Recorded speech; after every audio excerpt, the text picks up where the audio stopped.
Hey, y'all get that brother a hand, man. That's mighty, man. Brother King spoke mighty, man. Very eloquently to these brothers, trying to give them understanding, man. That's what we out here to do, brother. You understand what he's saying, though? So he gave us the Passover to keep. Why would he tell us to do that, though?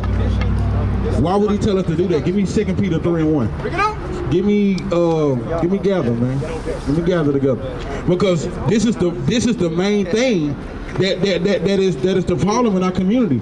We are not gathered as a people. That's right. The so-called white man are gathered together on anything, man. Right? They'll come together and what? We go get this brother. This brother just shot somebody, but guess what we gonna do? We go fund him $5 million, right? They come together, but when we do things, think about them black brothers just killed that other guy. Do you think them brothers got to go fund me or anything? No, we don't gather together. Read this, man. Give me that gather. The book of Psalms, chapter 133, verse 1. Yeah. Behold, how good and how pleasant it is for brethren to dwell together. Or who? For brethren to dwell together. This is the thing, man. This is a great thing that we got brothers, man, from all over the world that come together and gather, man. Right. That's another, yeah, that's what I want, Zephaniah. That's a great thing amongst the Israelites, man, to come together and gather again. Because when you see Negroes together, normally what you see some commotion, right? You see something spurring up. You see something about to happen, and it ain't in a good way.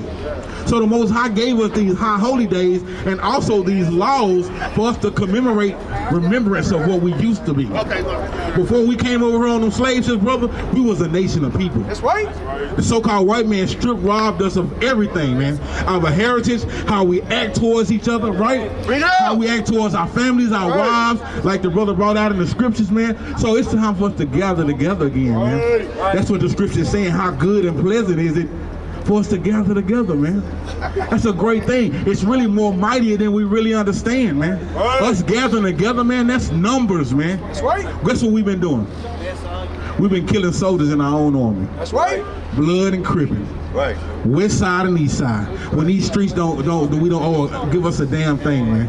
Right? So the gathering is a great thing. This is another law too, because you talked about the Big Ten, right? But you know it's over 600 laws in this Bible that the Father gave us. That's right. Right? But people say, oh, that's a lot. How many laws do Dallas got alone? Yeah. Right? For everybody out here walking in the street, they keeping some kind of law, right? That's right. That means it's possible for us to keep the law. Read this. The book of Zephaniah, chapter 2, verse 1. Gather yourselves together. What did the Bible say? Gather yourselves together. Do what? Gather yourselves together. Who? Ye gather together. O nation not desired. O nation who? O nation not desired. He told us to gather together, O nation not desired. We're not desired amongst anybody in this nation, man. They don't give a damn about the so-called black man, man. To hell with them jigaboos, to them porch monkeys, to them niggas, man. Right? Put your knee on his back, nigga, man. You know what I'm saying? Don't get up, get out the car, nigga, right? That's what they think of us, man. But the Bible said if we just start gathering together, old nation not desired, they can't touch us in numbers. That's right. And it don't matter how many numbers to the Father, you feel me? Like I'm saying, the Father can use one. But he wants us to gather together. The Father don't want to kill none of us, man. Right. He wants every one of us to make it, but reality check is that we are not going to adhere to these laws, statutes, and commandments, right, brother? I used to hoop with this brother, man. What's up? You getting chubby, man? Yeah, I've been chubby. How you doing? You know about these laws, statutes, and commandments, what we teaching? Man, we out here teaching nationality, brother. What's your nationality if I ask you? What nation of people? Nah, let me ask you just one question. Who do you derive from? Baby. Yeah, slam down them layups you used to do. What's your nationality, bro? Answer one question, man.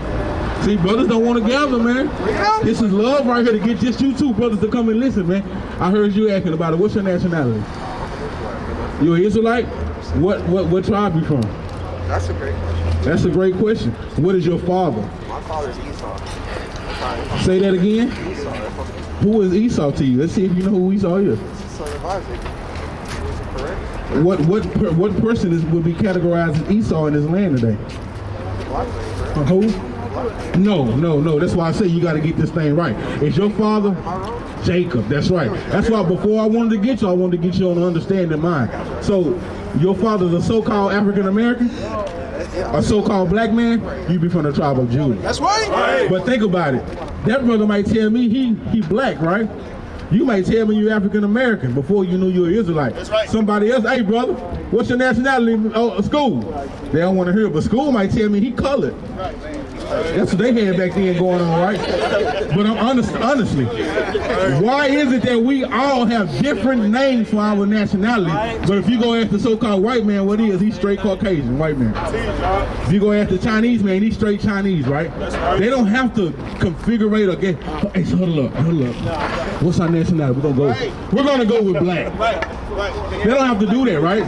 This is what we're doing today, brother. That's it, that's all. We're trying to stir up your pure mind. Matter of fact, give me that 2 Peter. Give me that 2 Peter, Let's get it. We're trying to stir up brothers' pure minds. You hear this, young brother? You never too young to hear the word of God, man. We raising up mighty young men right now. Look at these young brothers. They be in class talking about what precept we say? Writing it down, trying to get it. That's right. Because this is what it's for, the next generation. That's why you train up a child the way you should go. These young kids are gonna be way mightier than us, man. But we setting them up for that. You know, in basketball, they call that a what? Alley-oop. Boom. We alley-ooping into the next generation for y'all to be strong kings, man. That's what this is about, man. Read this. I know I got you. The book of 2 Peter chapter 3 verse 1. Bring it out. This second epistle, beloved, I now write unto you. He said beloved, man. We are the beloved, right? You give me the precept for beloved, dog. So let me show you that we are the beloved of the Father. Read this. In both which I stir up your pure mind. What does he do? Stir up your pure mind. I stir up your pure minds. What is this about?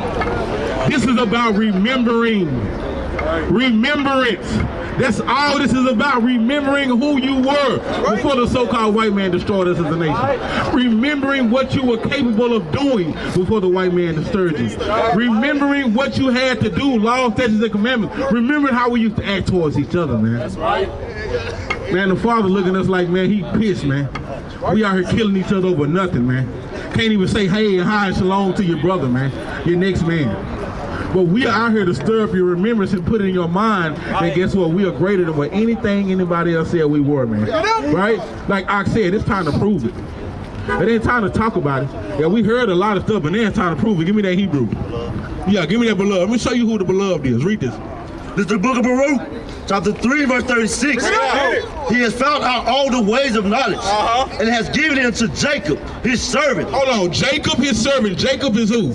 The progenitor of the 12 tribes. That's our forefather, right? He said he gave it to Jacob. Read. And to Israel, his beloved. And to Israel as a whole, the 12 tribes, right? Read. That's right. Afterwards, he did show unto himself upon earth and conversed with men. This is his beloved. This is showing you that the beloved is of us. That's who God's beloved is, right?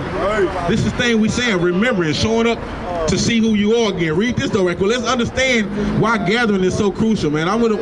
Gathering is one thing, man, that we definitely got to get back into each other, man. That's right. Like I said, that's great that these brothers called us up. Look, let's go out to camp Friday. Let's go out to camp Saturday. Let's do it, man. That's right? Because it's time to gather together. Read this. The book of Hebrews chapter 10 verse 25. Not forsaking the assembly of ourselves together. And it said, don't forsake the assembly. Don't think that this is a small matter. Don't think that this is just a little something. This is mighty. He said, don't forsake the assembling of ourselves together. Don't think that this is just a small 2-pointer. Nah, this is a 3-pointer right here, man. Right? Forsaking this thing, I get you in trouble, man. Read this again. Not forsaking the assembly of ourselves together, as the matter of some is. The matter of some is. Some look at us walk by, right? Stop their ears, don't want to hear, don't want to talk to you. They don't understand how strong this thing is, man. Read. But exhorting one another. But what? I love that, man. But what? But exhorting one another. But what? But exhorting one another. But exhorting you. So guess what, brother? You can keep these commandments, man. Come back and be that true king like the Father sent you to be, man. Exhorting you, brother, to say, man, all praises for you listening, man. To having a ear to hear, you feel me? To getting the understanding of who you really are. To being a strong black king to start raising up your family. Exhorting brothers for coming out here, man. Putting in his work. Asking, having that ruach on them, man. Teaching Hebrew, man. Exhorting each other, man. Giving brothers that praise, man. Get that Proverbs 1-5. Giving that brother that praise that they deserve, man. We don't like to exhort each other. We'll look at a nigga and say, oh, you got them joints on? Yeah, I don't like that shit. I don't like that. Shoot that banana, right? I don't like that shit. Next thing you know, nigga come trying to take them. But we look at the brothers, man, I exhort you. Look at the fringes on that brother's shirt, man. That is great, man. I like how you put that yellow and that gold together, baby, that blue. We exhort each other, man. And what? So like, but exhorting one another, and so much the more. And so much more. This is just the groundwork. That's right. It's so much more that we can do when we gather together, man. Right? This is just the start, man. This is the starter kit, man. And they got to tap that starter sometime for it to work. We're trying to tap y'all mind today, man. That's right. Right? We're trying to crank this damn engine up, man. Because this thing go wrong whether y'all get in the car or not. Whether Negroes get in this car or not, this car will ride. Like a 72 Deuce, man. We gonna roll this truck, man. I'm telling y'all, but you better get in the truck instead of playing and looking outside the truck. Right? You rather be in this thing, man. Read. As ye see the day approaching. And what day is approaching, brother? What day you think approaching, man? What day you think approaching, young brother? That's right, but death and destruction to America, man. That's right. The Most High said in this book that he's going to destroy our enemies, man. That's right. In 1 hour, man, this thing, like I said, is going to come down, man. And if it's in this book, man, and it's true, man. That's right. How many prophecies have been fulfilled in this book like I brought out, man? From the slave trade to the tenderness of our people leaving our own families and not growing up with fathers. I guarantee you, probably 15 of us out of here didn't grow up with a father, man. Right? And that's not nothing to be happy about, man. We got to put the father back into the family, man. That's right. Why? Why is it so important to put the father back into the family? Why? Give me 2 Corinthians. Bring it up. 1 Corinthians, I'm sorry. That's right. Why? Why? That's right, structure. Why would it be so important to put the father back into the family? Because we are the front runners. We are the head. We are the head of the families. See, right now, who look like they're in control in this world? The damn woman, man. The damn woman can get this money. They can say, well, I don't want this nigga in this house. They can say, well, this is my child. If I want to abort this damn baby, it's my child, right? But knowing damn well the woman can't do nothing but nurture the child. We make the seed. That's right. But that's the government. But that's what I'm saying. That's why we got to stir up your pure mind and get back into this realm of what we're talking about, right? Read this though. Watch this. 2 Corinthians. Yeah. Book of 1 Corinthians, chapter 11, verse 3. Bring it out. But I would have you know that the head of every man is Christ. So the Bible gives us an order of how this thing go. It said the head of every man is Christ. So you a man, right? This a man, I'm a man. So who is above us? Read it again, that's right. And that the head of every man is Christ. It's Christ. This is the order of the Father. And if we not in this order, all hell gonna break loose, which we seeing doing right now. So the head of every man is Christ. So you got Christ right here, and then here we go. Read. And the head of the woman is the man. Read that again. And the head of the woman is the man. Now, not what the government say. And the head of the woman is the man. Now, not what I see in these streets. And the head of the woman is the man. The man is the front runner of the relationship. You are the protector. You are the guider. You are the leader. But see, when you take that out of context, when you take that man out of what he's supposed to be, now you losing the spot. Now you got a gap. And that's the problem today. It's out of order. This world is upside down. But let's keep reading. And the head of Christ is God. And the head of Christ is who? Is God. So even Christ has the head. So we got the Father. We got Christ. We got man, woman, and child. This is the order that he gave us. We cannot go outside this order. That's right. When we go outside this order, it doesn't work. We're seeing it today. Women are ruling this world, and this world is being chaotic, man. Right? Read this. Give me Isaiah. The book of Jeremiah, chapter 31, verse 22. How long wilt thou go about, O thou backsliding daughter? How long will you go about, O thy backsliding daughter? Read on. For the Lord has created a new thing in the earth. It's a new thing that came about because this wasn't happening when our forefathers ran the earth. Right. But what is this new thing? A woman shall compass a man. A woman undid what? A woman shall compass a man. It's a new thing now. A woman can compass the man now. The woman is the front runner now. She leading the household, right?